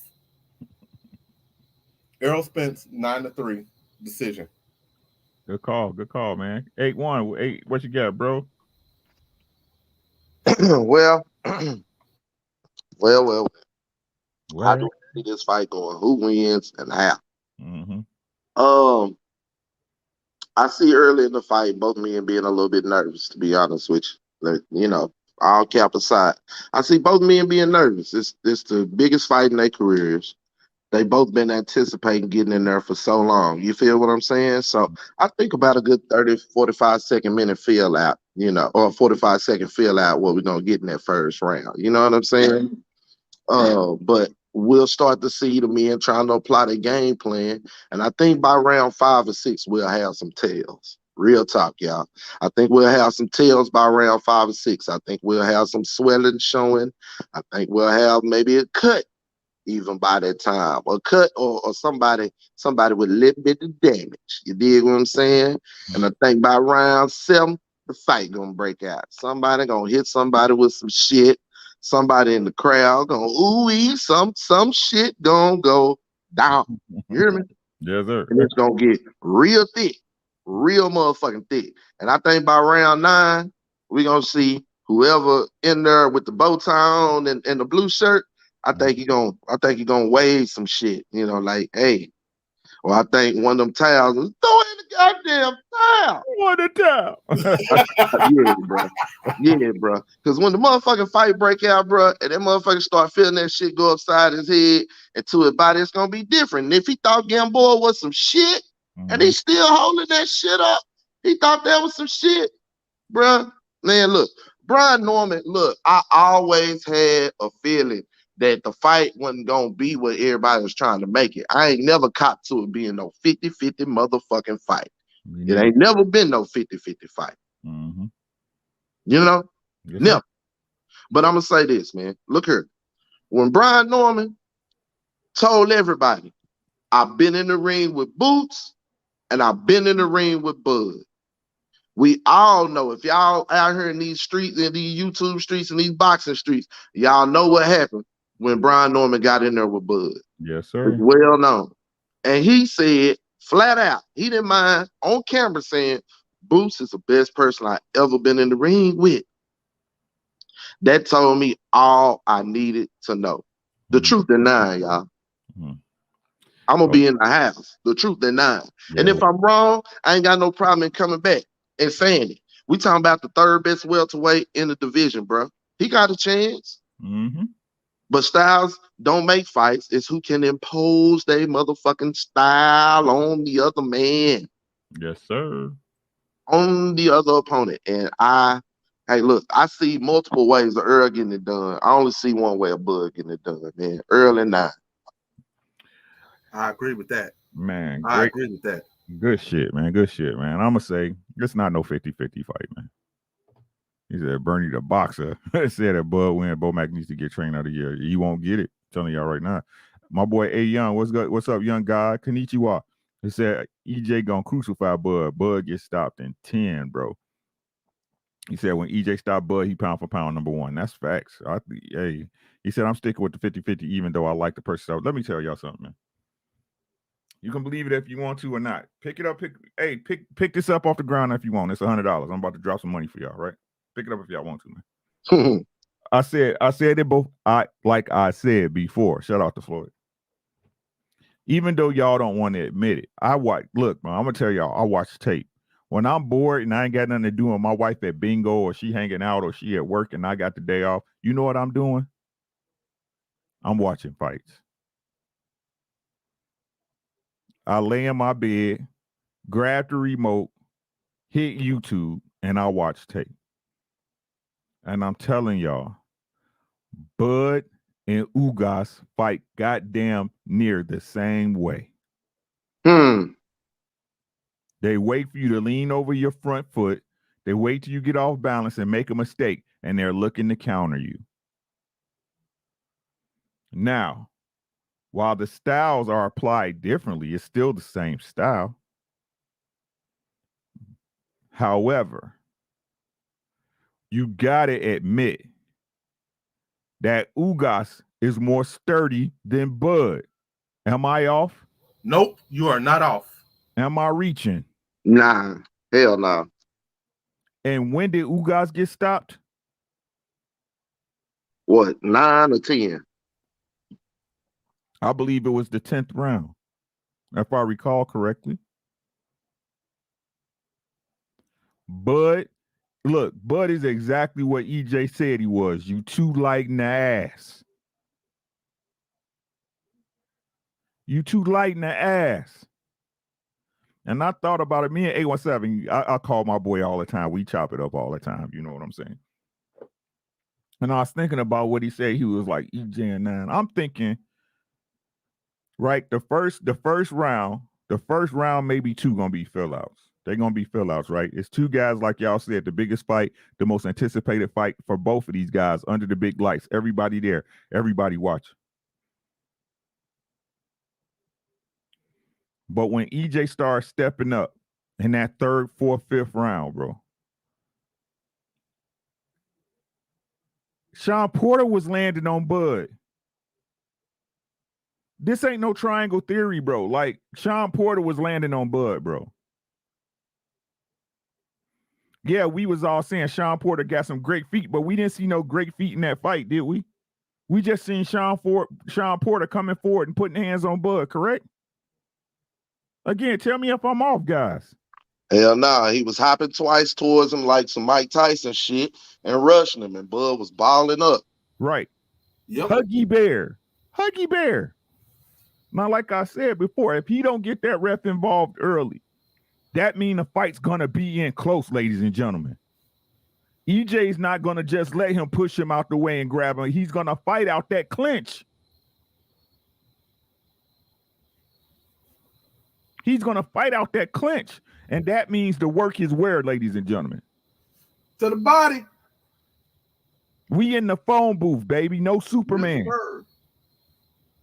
No time to think. EJ and 7. The boy don't protect himself enough, Teach. He talking about he a level above Ugas. Well, why ain't he gonna take Ugas' belt from him? Why ain't he circumvent that shit? He was available. Why ain't he go take that belt? Because Ugas put hands on him before. EJ I ain't gonna be a level above. He lost to a worse Ugas. EJ and 7. I'm telling y'all. EJ and 7. And it's not gonna look. It's not gonna be no headshot. It's not gonna be no headshot. I'm telling you, bro. So Rick, you think it's gonna be something like a De La Hoya Hopkins? You know what I'm talking about? Yes. That liver just. Yes. I think, but what I think is gonna be like. It's not. It's gonna look like one shot, one kill, but it's gonna be like his body just can't take no more. You see what I'm saying? His body gonna quit on him. Not no one shot and you fall. His body gonna quit. I think EJ gonna break his body. I'm thinking Ward Kovalev too. I think EJ gonna break him, right? Because EJ, he's not gonna rush that work on the inside. He's not gonna let it come to him. EJ gonna let it come to him. You know what I'm saying? I got EJ in 7, y'all. I got EJ in 7. That's my call. I stamp it right now. 10:37 p.m. Central Standard on September 15th. EJ in 7. And that's official, y'all. He told me 9 before. You feel me? And I was thinking 8. I done thought about it and I said 9. Fam said 7. He ain't capping. EJ in 7, man. I just think Bud got a little bit. I think he got a little bit in him where he don't. I don't think he'll just like he don't. He went down by kick with Cavalasses, bro, and got rocked. No matter what nobody say, bro. He not sturdy like that, bro. Right? He not sturdy like that. Like I said, that's why he holds so tough and close, bro, because he can't take that work up close. EJ gonna get that work off. I'm telling y'all. EJ's gonna get that work off. Facts. Ugas was thick enough to stand in there and try to give some back. See, he thought Earl was gonna slip on the inside, so he invited that shit thinking he could stand up long enough to it to catch him slipping. You dig what I'm saying? And he damn near did when my boy went looking for his mouthpiece and shit. He damn near did. You feel me? But Ugas was thick enough to stand in the paint to be able to take that shot. That's why he took so much damage over time, because he was trying to stay in there to be able to get the shots that he needed. And let's be honest, Ugas still wanted to go. Facts. Yeah. Ugas still wanted to go. The doctor stopped that fight. You know what I'm saying? He not sturdy like that. I'm telling y'all, bro. Look at his fights, bro. He cut too easy, bro. Look at his fights. Even the fights he dominated, bro, his face look a mess. His face be looking a mess, bro. Like, I'm telling y'all, 7 rounds, man. 7 rounds. Tops.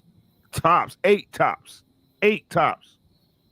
No, I want to add something, and this is one of the reasons why I'm typically biased towards anything EJ does. I remember going into the Mikey Garcia fight, and all the buzz was Mikey Garcia is going to outbox Errol Spence. So instead of fighting inside the whole fight, he decided, you know what? Y'all don't really know what I can do. He outboxed this cat for a solid 7 of those rounds. He beat him up all 12, but he just simply outboxed him for 7. It's like, oh, okay. And if y'all remember, there was a lot of buzz going into the Porter fight. Oh, hey, Porter's that bulldog. Earl ain't going to be able to fight on the inside. He's going to have to box like he did Mikey. Errol Spence decided, you know what? Fuck y'all, I'm going to fight on the inside. I thought that was a damn good fight. He made the fight harder than he needed to, in my opinion. But he decided to go in there and fight the bulldog way. Then it was, I believe, Danny Garcia. Danny Garcia gonna be able to time Errol Spence. Who was the counterpuncher in that fight? Anybody remember? Oh yeah, it was Errol. Yep. I have seen him time and time again beat a fighter at whatever they were best at. He won't be able to do that against Crawford, because that's just not, like that style just ain't his style. Mm-hmm. He'd have to do something completely different. But what I think he is, because the buzz right now is Crawford is too long and rangy, and he'll be able to jump in, jump out, and catch him. Errol's gonna take it away. I think Derrick James is gonna get Errol to take that away and turn it into a phone booth, and that's the fight I want to see, which is why I believe it's gonna go 12. Well, fam, think about this. Think about technique. Who does a better job of knocking down punches? Errol. Like, one motherfucker tries to catch you and punch in between punches, right? That causes his activity rate to be what, y'all? Low. Yep. Okay. And we have another motherfucker that fights in action. If you're fighting in action, right? If you got a high work rate, right? Then you're fighting in action fights. You're an in-action fighter, so to speak, right? Mm-hmm. So being an in-action fighter, what do you have coming at you? Punches. Because the motherfucker not just gonna stand there and let you wail on him unless you Mikey Garcia. You know what I'm saying? And realize that you can't do shit when them punches is coming. You ain't got shit to throw back. And it might open you up to more shit. That's the dilemma fighting Errol Spence, right? His work rate is so motherfucking high, you want to work with him, but it's dangerous too. Exactly. This man already has a low work rate. Why? To me, he afraid of danger. The motherfucker only want to get dangerous when he on top, or when he got to throw caution to the wind. And that's a skill of his. 817. Let's keep it a bean if we're gonna talk boxing. You know what I'm saying? He fights when he try to fight when he want to fight, but Errol not gonna allow that. Errol's not gonna allow that shit, bro. Right? Errol's gonna make you fight. You gonna fight, bro. You know what I'm saying? Like I'm just saying, y'all, this is a bad matchup for Bud. Lamont Peterson. I can't see this, bro. He made Lamont fight, didn't he? Yeah, you're right. I don't even think EJ gonna have to get in his bag on this fight, y'all. I don't think EJ gonna have to get in his bag on this fight. I'm serious. For one, like you said, we gotta sit up there for me being honest, right? And again, this is why I was wrong with Deontay Wilder and Tyson Fury, right? And somebody said it, and it didn't make sense because I was in my feelings. I'm just being honest with y'all, right? He said for Deontay Wilder to win, if Fury was legit, and again, I'm saying even in a third fight, I gotta give Fury his credit because no matter what, Deontay Wilder knew what he was walking into. Y'all feel what I'm saying? Yeah, facts. He was walking into, right? So I can't discredit Fury, right? But he said if Fury has the power and he does what he does, we would have to see Deontay Wilder do something he's never done before to win that fight. Absolutely. Yep. Right? That's the same case with Bud. Everybody is saying, okay, y'all, we got to see him do something he's never done. When all EJ got to do is be EJ. Right? All he has to do, we seen EJ take big shots and wave them off, right? Right? No matter what nobody say, Ugas is a professional fighter. For you to get hit by a shot you didn't see coming and walk it off, that's something, guys. Can't take it away from him. The embarrassment of him getting hit was more to him than the shot at fucking self. And you seen what he did immediately after. And nothing but facts, Rick. And I'm gonna tell y'all something about fucking that these Texas boys. Jamal, and fucking Errol. Either they got fucking hellacious chins, bro, or them motherfuckers can fight hurt. They either got some motherfucking chins, bro, or they know how to fight hurt. Because Mel Charlo in that fucking Castano fight took some shots, bro. He was hurt. Facts. Shots, bro. But that motherfucker, he never wavered. He kept to the game plan. That motherfucker kept boxing, bro. They know how to fight in the fire. And I ain't talking about just throwing to try to get no shots and get a guy off you. They know how to box in the fire. That means Derek's putting them in there with top-notch competition and drilling them on fucking difficult situations, bro. That means they're ready for it. It's not nothing new when if they get hit by a shot, bop, right? And it rock them, it's nothing new. We've been here before. We stick to our drills. Drill, baby, drill. This is why you drill in boxing. You drill it so it becomes second nature. Right? Them boys can fight hurt. And like I said, no matter what these people say, with activity, the way the style of fight, the imposition of styles, there's no way you can see Bud without hurting EJ, without knocking EJ out, winning this fight. No, I agree with that, Rick, 100%. Nah, no way. His work rate too low. We all know that. We ain't seen him have no multiple high punch output rounds, and that's what he would need. He would need a lot of work to win by points. Something he's never done. 817. Shit, man, I'm nervous about my $100 now. This has never been a 50-50 fight, Rube. I'm serious. This has never been a 50-50 fight. The only reason people believe this is a 50-50 fight is because Top Rank and Bud Crawford's camp hyped y'all up to believe it. So the same way fucking Mayweather Pacquiao was born as fuck. Rick, I never thought it was really a 50-50 necessarily, but I thought that I think still that there will be some rounds where it's highly competitive. I just think that EJ is simply gonna just beat him up. I really do. I believe that EJ at the end of the day, after about round 4 or 5, will get to Bud and just beat him up. I really believe that. And I've kind of thought that's the way it's going to go, mainly because when you look over the resumes, I just don't see anything where Crawford has been preparing himself for this type of contest. Yeah, he fought Porter, but we all know Porter didn't really even want to fight. Right. His dad didn't really want to. They didn't like what he was doing in camp, like just little shit that we knew and we all saw coming. And I thought that Porter won half the rounds anyway. Like, and from my eye, I thought Porter won half the rounds and was able to get to Bud. So did Bomac.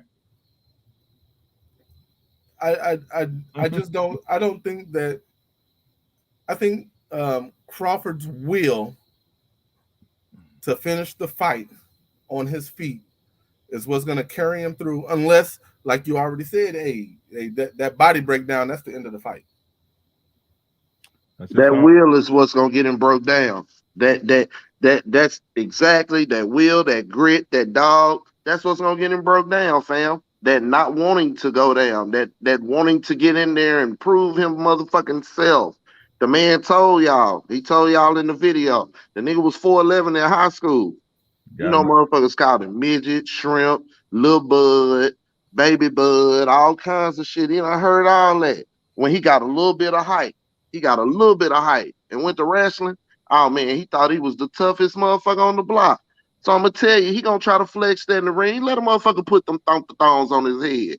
I'm telling you, the little silver tooth gonna come out, and that's what's gonna get him fucked up because he can't think through it, fam. You feel what I'm saying? Yeah, You've seen his trainer. His trainer, when the smoke got to coming for the other fighters, his trainer couldn't even think through the shit.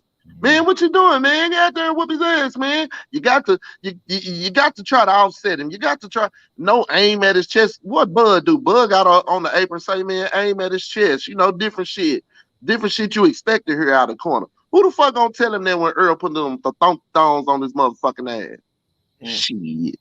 No, I really think Bomac is, to me, he's one of those trainers that's the pre-trainer to the real trainer. He's one of those guys that you get when you first basically get onto that pro level. If you didn't bring your Golden Glove, Silver Glove coach with you, Bomac is that guy. He's not the guy to get you to the promised land. He's the guy to get you through a few fights because Top Rank is going to give you some bullshit fights. See if you really, if you can be made, if money can be made off of you, because that's kind of what happened with Bud. And they're like, oh, okay. Well, that's how we're going to rock with it. He got in there with Gamboa. Gamboa was the name. Gamboa was the A side. Nobody knew who the fuck Terrence Bud Crawford really was. And he beat Gamboa. And that's where his name came from. I still don't even think that was necessarily his toughest fight. He might feel like it was, but from our observation, I don't believe that. And I just think he does have a little bit of that something in him that's going to carry him 12. Look, I'm going to get out the way because I know Rick got to lay it down. You know what I'm saying? But I'm going to get out the way. I'm going to say this, man. Look here. Bud Crawford is a phenomenal fighter. You know what I'm saying? He's a phenomenal fighter. I'm not going to short this man. I mean, we all know he doctored his way to what the fuck he did. Julius Ndongo is the reason he's a Hall of Famer. You feel me? Oh, and K Diddy is the one with the knockout. Yeah, fact. Y'all get at the K Diddy. You feel what I'm saying? He undressed his son. He disrespected his son, and he sullied his son's career all with one motion. All right. At the end of the day, man, we gonna see two of the best in the division get down. But I'm telling you, one just if you just follow like when you was in school, right? They gave you a passage or whatever and taught you about context clues and shit. You know what I'm saying? All that shit matters, man. All that shit matters. Just like when it came to the money, just like any of you motherfuckers, when you went to go apply somewhere for a job or whatever, the motherfuckers looked at your work history and your salary requirements and decided what they was gonna pay you, your history, what you quote unquote was worth. They can't never really pay you what you worth, right? Everybody say that, but they gonna go off your history and what you know, my nigga. And we seen what he done put out here, and we seen what the other cat done put out here. I got all my chips on the truth. That's where I'm at with it. Yes, sir. Y'all got anything before we swing out? Ooh, hold on. We got somebody. Who that is? Hello? Who that is? Yeah, hello? Hello? Yeah, what's good? What's happening with you? Oh shit. First off, y'all don't know what y'all talking about. Bud is gonna bust his ass. For sure? For sure. Okay. Tell us how. And wait, first off, the fight is fixed. Boxing is fixed. Why y'all going so? It's fixed. You do know that, right? Okay. So how you gonna win? It's because it's fixed for him to win. So it can go 3 matches. First off, it's either Bud gonna win or it's gonna be a draw. So it can be the other 2 matches. What are y'all talking about? Okay. I'm telling y'all, and we can put money. I don't care. Yes, I'm a female and I know boxing. We can do this. I just don't like how y'all keep Crawford listen, Spence he's not gonna win. He's not gonna win. Is that what is? I mean, so just let me know who I'm betting with. Is it him? Is it her? Is it they? How do you identify? It's gonna be a draw. It's gonna be a draw. No, I'm not talking about that. I just want to know do I send the money to they? Do I send it to her? Do I send it to him? I just want to make sure I'm identifying with who I'm betting with, and I properly, put their surname or whatever they identify with, pronoun, whatever it is. Send it to her. Okay. Okay. 2022, y'all. 2022. No, I will be in Vegas, and trust me, this ass and this booty is good. Is it? Fuck out of here. Ain't nobody got no time for this shit. Hey, man, that's it, bro. We gone, man. Let them know where they can find y'all, man, so we get the fuck out of here, man. Get the fuck out of here, bro. Y'all know where y'all can find me all the time. I'm going to be where I'm supposed to be, and I ain't going to be nowhere else. You dig what I'm saying? All the time. 817, and I'm out. Hey, and I'm finna start getting down, man. I got something cooking with somebody to show up maybe once or twice a week. I really finna start getting down because it seemed like I really don't consider nothing I say or anything I give to be super valuable or whatever, I just try to get in where I fit in and give my piece, but it seemed like more so the people out there, you know what I'm saying, enjoy it. You did? So I'm gonna really get to it, man, because I enjoy being out here and fucking with y'all. So y'all look out for your boy and fuck with me, man. I holler, Rick, one time, man. Hey, shout out to you, Drink. He took the fight. I was wrong, man. I said this before, man. I admit I'm wrong, Drink, but shout out to Drink. We gonna see you going to Vegas, Drink. I'm trying to get one with you, my boy. I'm trying to get a drink with you. What's going on?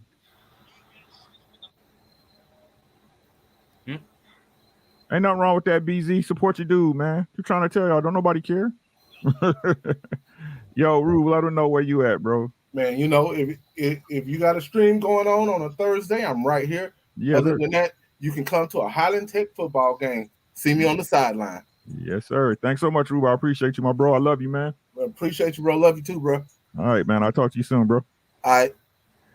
K-Rod Skis, let them know what's popping, bro. Yep.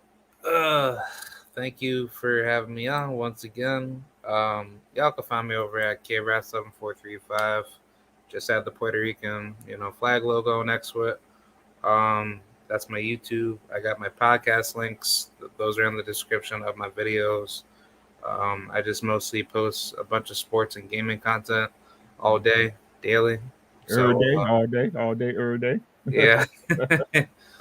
Yeah, road to 1 million soon. Yeah, man. Make sure y'all subscribe to my boy K-Rod, man. Don't play with the guy, man. Go ahead and subscribe, man. He's going to have some great discussions over there, man. Go over there and subscribe, man. Hit the thumbs up button, share the content, man. It don't cost you nothing, man. Hey, K-Rod, thanks for always supporting, bro. I appreciate you always coming through, man. Thank you so much for your time, bro. I really appreciate you. Yes, sir. All Thank right, you for having me on. Hey, you're always welcome, my boy. Hey, man, we out of here, man. That's it. Hey, Renee, you know what it is, my guy. You know what I'm saying? Check it back on the playback, man. Y'all know who it is, man. Yeah, man, we finally getting the fight. Hey, shout out to the PBC, man. I ain't gonna say shout out to boxing, man, but shout out to the PBC, man. Shout out to Bud for coming through. Shout out for Arrow. Shout out to the fighters and again, this management / promotional / network for making the fight happen, man. We getting it going, man. This is a fight we all want to see. And that's what I'm going to say before we get out of here, man. Pay for the fucking fight, bro. Download the Showtime app to your Roku TV, your Fire Stick, whatever the fuck you get, right? And pay for the fucking fight. You got what you asked for. Pay for the fight, man. Support these goddamn fighters. Yeah, Drink. That was the hold up. Right? But again, I've heard that it was finished, but I don't want people at my head with this part. So as soon as my boy update, I'll update y'all. Is that cool? Yeah, me too, Drink, because I want to watch it when I get home. What up, AJ? Hey, no, man. Hey, bro, look, this is the time to talk your shit, Renee. I'm telling y'all, man, y'all better get on these hotels and Airbnb while y'all got the chance, man. Lucky Marie, how you doing? Beautiful. Make sure y'all subscribe to my sis, Lucky Marie, man. It's a beautiful sister over there with a great mind, great conversation. Great mind, great conversation, and she's not bad to look at either. Please go ahead and subscribe to my sister, Lucky Marie. If you're on your mobile device, simply click her name. It'll give you a link where you can go and subscribe, right? Hey, L Flowers, we do what we do, how we do it. You know what I'm saying? We do what we do, how we do it. You know what I'm saying? But again, shout out to the fighters, man. Shout out to the PBC. You know what I'm saying? Yeah, look, I'm gonna start sharing your stuff on my channel. You know what I'm saying? You thorough. That's all I got to say. I think I believe you're thorough. So I'm definitely gonna support. I support all my people. You know what I'm saying? Nah, I don't. I think it's gonna be at the MGM. Teach. I think it's gonna be at the MGM. I'm not sure. Like I said, I'm not sure. This is information that I have, but I'll update y'all as I'm updated. But it's definitely happening on the 19th. But that's all I got, man. Y'all have a great night. Y'all know who it is. Allow me to reintroduce myself. My name is... Y'all have a great night, man. Don't forget tomorrow. Hey, look, hit me on IG. We'll set it up.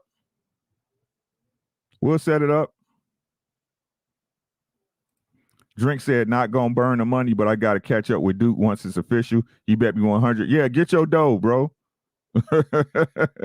Get your money, Drink. You know what I'm saying? Drink always after the dollar. He always after the dollar. You know what I'm saying? But yeah, Luck, hit me up on IG. I got you. It's nothing. All right. So with that being said, man, y'all have a great night as usual, man. Take care of yourself first. Take care of your family. Bruh, everything else to take care of itself. It's your boy, and we gone. Peace.